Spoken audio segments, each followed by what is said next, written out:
ver un video acerca de la rotación de objetos líquidos sobre un eje fijo. ¿Esto qué quiere decir? Es dar vueltas, literal. ¿Pero qué tipo de vuelta? Como podemos ver, es en un eje fijo. Es decir, tenemos aquí un disco y aquí con un clavo. Ese es un eje fijo y este es un objeto sobre un eje fijo. Bueno, si pueden ver, este da vuelta.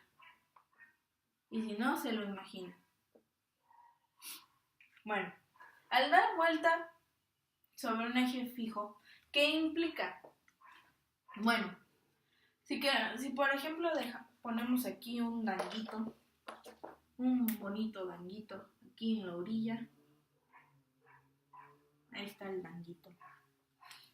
Este danguito va a dar vueltas y vueltas al mismo tiempo que este objeto fijo, que este objeto sobre el eje fijo. Bueno, si queremos saber todo lo relacionado con el movimiento rotacional de este dañito, primero tenemos que ver muchas cosas. En verdad, muchas cosas.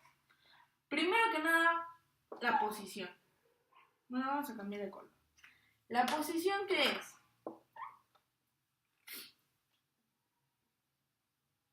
Posición. La posición es la diferencia de ángulos. Es decir, si aquí empezó mi danguito a moverse y de repente llegó acá, ¿cuál será mi posición? Mi posición va a ser esta, el ángulo. Mi posición va a ser el ángulo. Aquí vamos a hacer una tabla y ahorita van a ver por qué. Nuestra posición va a ser nuestro ángulo que se va a crear dado el movimiento. Luego, si queremos saber la velocidad con la que se movió, aquí no va a ser nada más velocidad. Aquí va a ser velocidad, pero en un movimiento de rotación. Es decir, velocidad angular. Porque también está en base al ángulo. Esta velocidad angular en este movimiento, queremos saber qué tan rápido fue este dango para acá. La velocidad angular se va a declarar como la W. ¿Y W a qué va a ser igual? Como podemos ver, ¿qué implica el que se haya movido? Aquí implica que le tomó una cierta distancia llegar acá. De cierta distancia le llegó acá. Pero también aquí. Así que, ¿cuál tomar? ¿La de acá o la de acá? Pues yo digo que la de acá. Es más bonita y más directa. Entonces, además, este es un arco. Entonces va a ser muy difícil y esto nada más es una línea. Entonces, ¿qué va a ser? La velocidad angular. Entonces va a ser la diferencia de posición, que vamos a declararla como R, ¿sobre qué? ¿Cuánto tiempo llevo acá? Ah, muy interesante. Entonces tendríamos la T. Y así tenemos nuestra T. Después, ¿qué tanto aceleró? Buena pregunta. Vamos a agregar aceleración. Pero al igual que la velocidad, esta va a ser igual angular. Entonces vamos a tener aceleración angular. Como podemos recordar en pasadas clases, la aceleración es la derivada de la velocidad. Entonces, ¿qué es igual a aceleración? Esta es una alfa. Alfa. Sí, bien bonito. Es un pescado. Ahí en las caritas del pescado. ¿Qué va a ser igual? Como dijimos, la aceleración va a ser igual a la derivada de la velocidad. Entonces, pues ponemos delta W sobre delta T, porque esta va a ser constante. Entonces ya tenemos posición, velocidad y aceleración angular. Podemos llegar a observar que esto es lo mismo que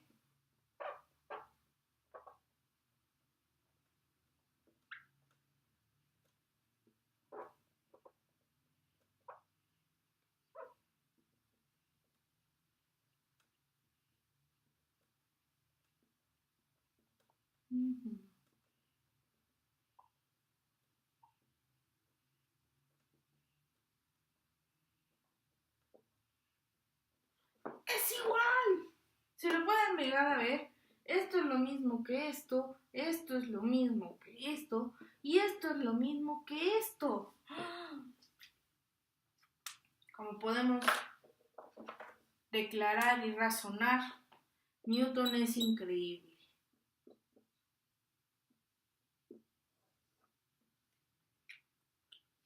Todas estas fórmulas, tanto lineal, movimiento lineal,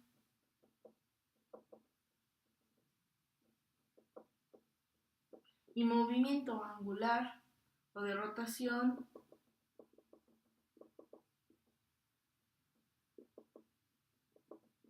son iguales. Solo que va a cambiar. Aquí en el caso de posición, vamos con otro color. En el caso de posición tenemos un ángulo que también se puede declarar en radianes. Aquí tenemos metros, o sea, no es mucho.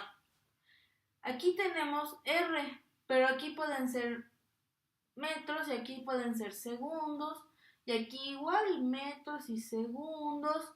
Y aquí tenemos que... Aquí podemos tener... Ah, no, estos son radianes, ¿verdad? Aquí tenemos radianes y aquí segundos al cuadrado y aquí tenemos metros sobre segundo al cuadrado. O sea, es lo mismo. Es lo mismo. Es muy interesante todo esto acerca. Todo esto. Todo esto es muy interesante. Pero vamos a seguir, porque todo esto todavía no acaba. Bueno. Borré mi dibujo. Bueno, ya no. Aquí tenemos todavía nuestro eje fijo y nuestro banquito. Dango. Ahí está nuestro dango y su movimiento.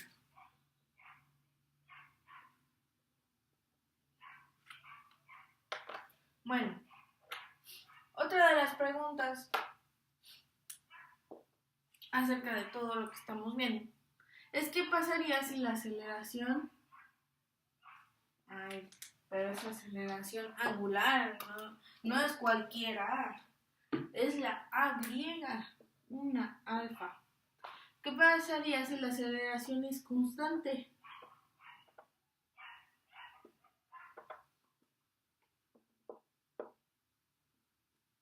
¿Qué implicaría esto? Vamos a hacer la otra tablita. Ahorita vamos a ver algo bastante interesante de igual manera. Si recuerdan, también en el movimiento lineal,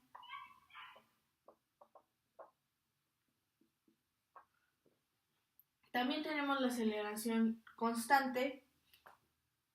Si la aceleración es constante, ¿qué tenemos? Que la velocidad final es igual a la velocidad final al cuadrado es igual a la velocidad inicial al cuadrado más 2 veces la aceleración por xf menos xy.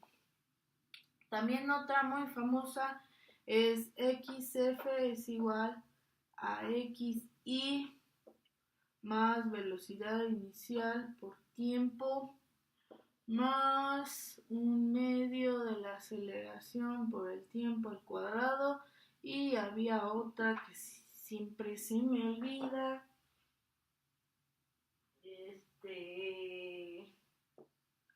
que es velocidad inicial más aceleración por tiempo. Sí, creo que sí está bien. Sí está bien.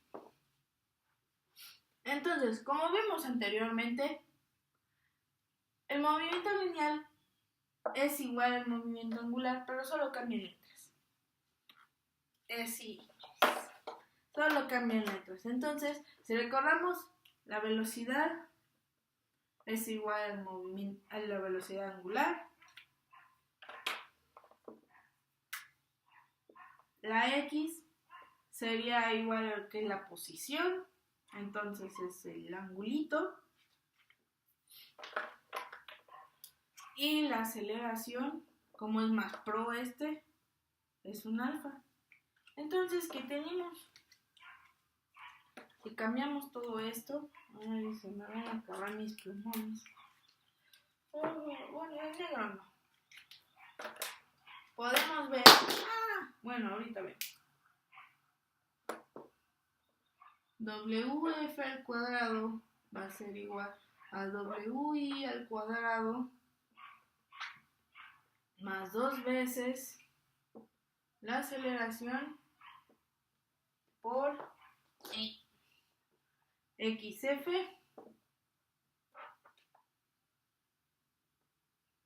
menos XY. Luego tenemos que XF, bueno, ángulo F va a ser igual al ángulo I más la velocidad inicial por el tiempo más un medio de aceleración por tiempo. Y luego tenemos otra vez que la WF va a ser igual a WE y más la aceleración por el tiempo. Como ven, es lo mismo. Totalmente lo mismo. Solo las cantidades cambian. Todo va a cambiar. Solo ya vimos que la velocidad angular va a ser igual a radianes sobre segundo. El ángulo va a ser en radianes.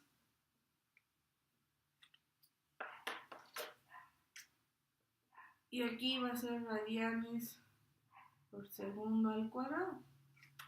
Es lo mismo. Totalmente lo mismo.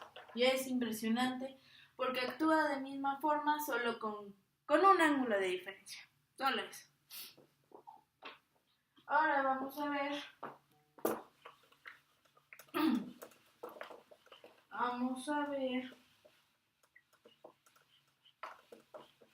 Borré de nuevo el diagrama. Bueno, ya ni modo. Bueno, ahorita vamos a ver lo que en sí, desde mi punto de vista, otra vez el diagrama con el dango y el movimiento. Desde mi punto de vista, y preguntándome siempre, ¿qué es lo que provoca que se mueve este dango? ¿Qué es lo que lo impulsa? Eso, señoras y señores, se llama torca,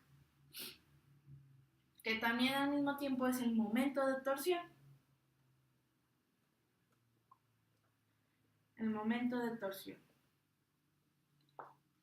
es la fuerza que hace que el objeto rígido se mueva, es decir, es el impulso.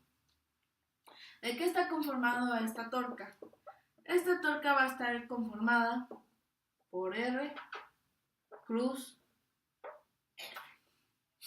R siendo la distancia en la que se ubica este danguito, y F, el vector que se le aplica a este danguito para que se mueva. Ambos son vectores y ambos van a dar una torca que más o menos va a estar por acá, que generalmente es hacia donde se va el movimiento. Por ejemplo, si la fuerza va hacia la izquierda, si la fuerza va hacia la izquierda, obviamente la torca va a ir hacia la izquierda, y así. También todo depende. Bueno, esto sería al revés. Bueno, sí, esta vez sí. Entonces, este es uno de los puntos clave de todo el movimiento de rotación, que es el momento de torsión, que es con la torca. Esta es la palabra tau. La letra tau. Y es muy bonita, me gusta mucho hacerla. Pero bueno. Ahora, ¿qué sucede?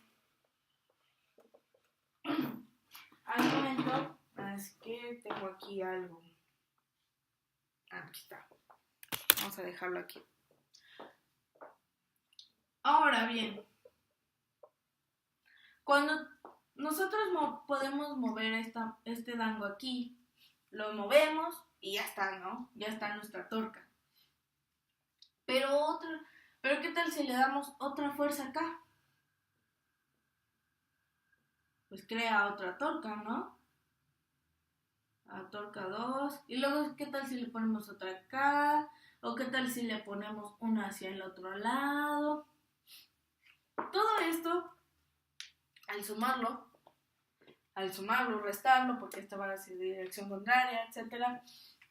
Todo esto va a crear una torca neta. Esta torca neta, ¿a qué va a ser igual? La torca neta va a ser igual a esto. Donde ¿qué es qué? La torca neta va a ser la suma de todas las torcas. Torca 1 más torca 2 más torca 3. Esta, como va en sentido contrario, es menos torca 4. Y esto va a ser igual a I. ¿Qué es I? I es el momento de inercia. El momento de inercia es la resistencia al cambio.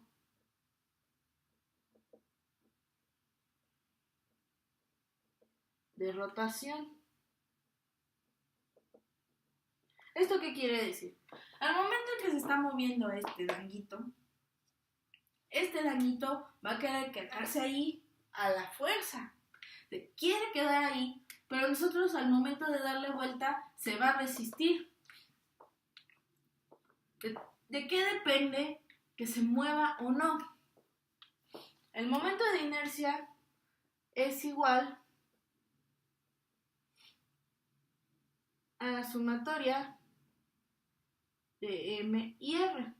Si tenemos varias masas, obviamente vamos a tener distintas sumas de masas, entonces por eso tenemos ahí, aquí, ahí, pero la R va a ser al cuadrado. ¿Por qué al cuadrado? Porque no es lo mismo mover un dango de aquí que un dango que esté aquí.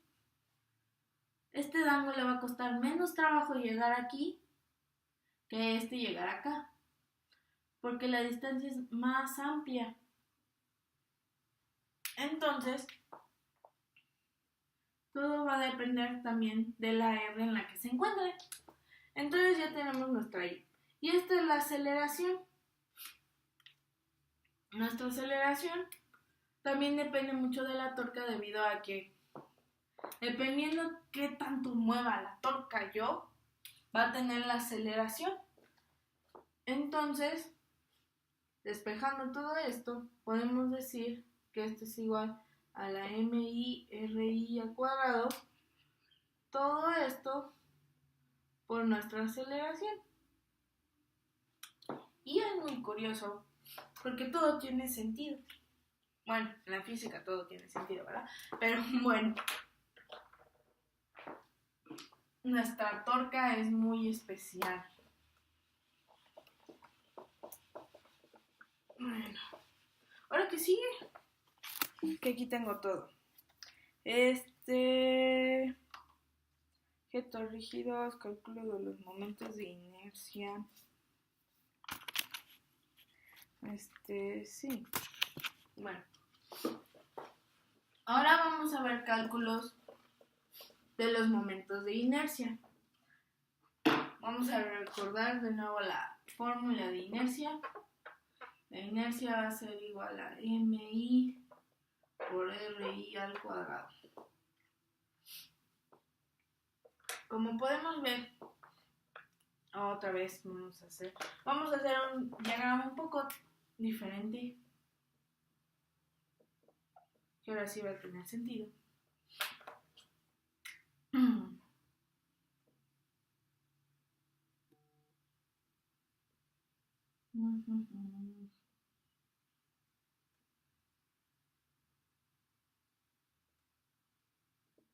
Ahí está nuestro dibujo, todo padre. Como dije, el momento de inercia va a depender del radio al que se encuentre y de la masa. Pero ¿qué pasa si queremos saber el momento de inercia de un objeto con no solamente una masa en X y en Y, sino también en Z? De aquí a Z. En Z, ¿qué sucede? En Z se tiene el movimiento con base en el volumen. Por eso los cálculos de inercia son distintos a lo que debería de ser al momento de hacer todos los cálculos, debido a que el momento de inercia se basa mucho también en la masa. Entonces, si la masa tiene una densidad, la densidad es una D al revés. Una D al revés, igual a la densidad. Nuestra densidad va a implicar mucho en la que la I y al mismo tiempo en lo que la M. Entonces, muchos científicos, muchos matemáticos hicieron distintas fórmulas en las que se declara que la I va a ser igual a 1/2 de la sumatoria de MI RI al cuadrado. Y esto al mismo tiempo, esto es para que aplique en todos los objetos con volumen. Sin embargo, si tenemos figuras geométricas como por ejemplo, que es como esto, literal. Entonces, ¿qué va a pasar? Va a cambiar mucho la fórmula con base en esto. Por ejemplo, me acuerdo de una que es 2/3 de M y de RI al cuadrado. Algo así era, y era creo que de una esfera, pero creo que estaba hueca. Era algo así. Los momentos de inercia, como dije, van a depender mucho del volumen, de la masa del objeto, por lo que van a crear distintos resultados al momento de calcular los mismos momentos de inercia. Vale, ¿qué más sigue? Esto.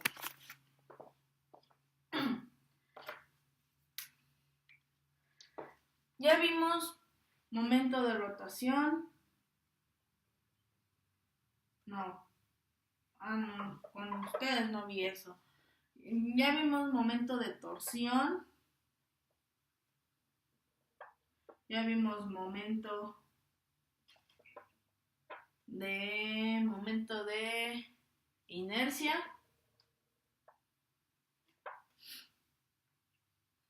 ¿Y ahora qué nos falta? Todo esto, ¿a qué está relacionado?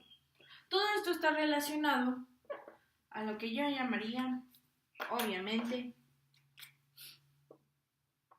movimiento. ¿Pero qué tipo de movimiento exactamente? Es un movimiento de cinemática.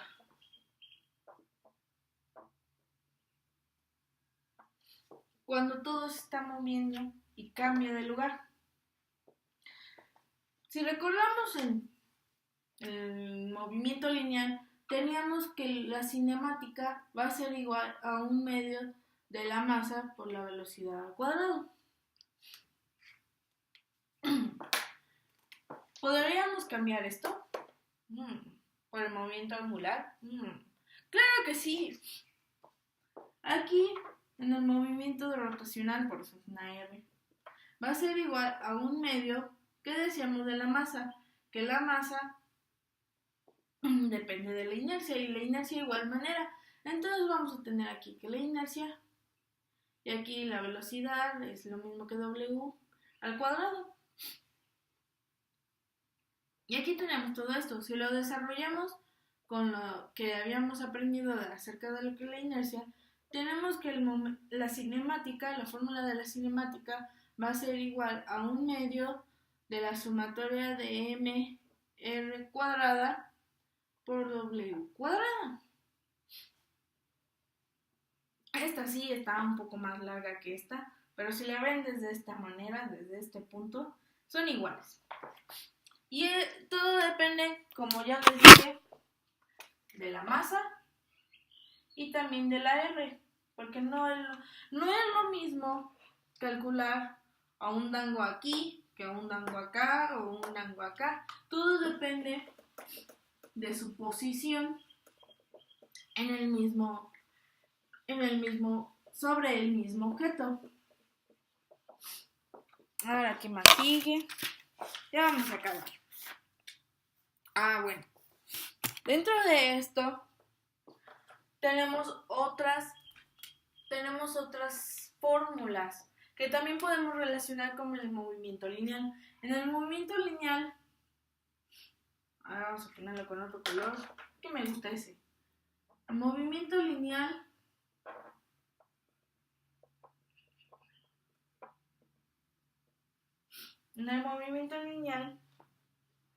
tenemos lo que es el power, con lo que se impulsó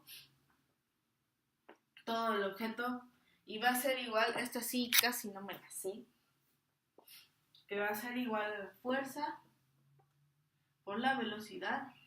También tenemos otra muy famosa llamada trabajo.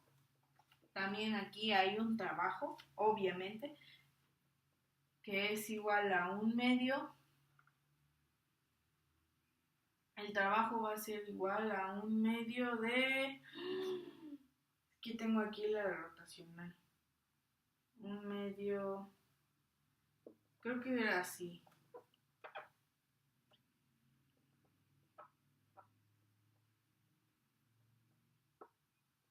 Sí, creo que así era. Si no, pues ya ni modo. Y también teníamos lo que es lo de la cinemática.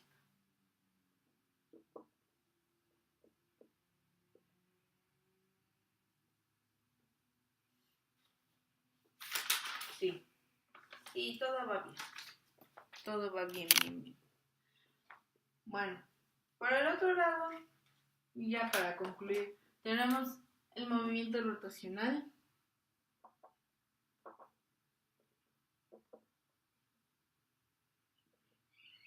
En el cual también tenemos el power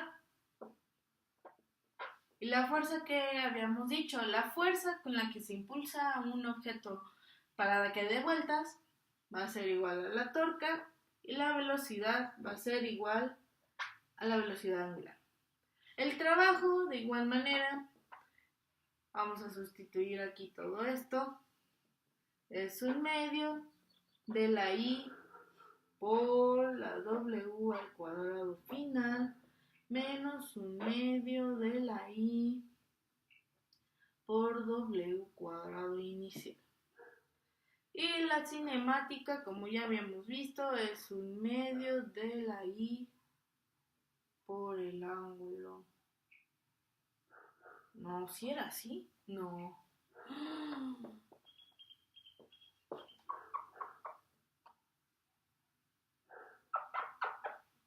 Es que luego me confundo con la velocidad y con la aceleración. Esperen, perdón.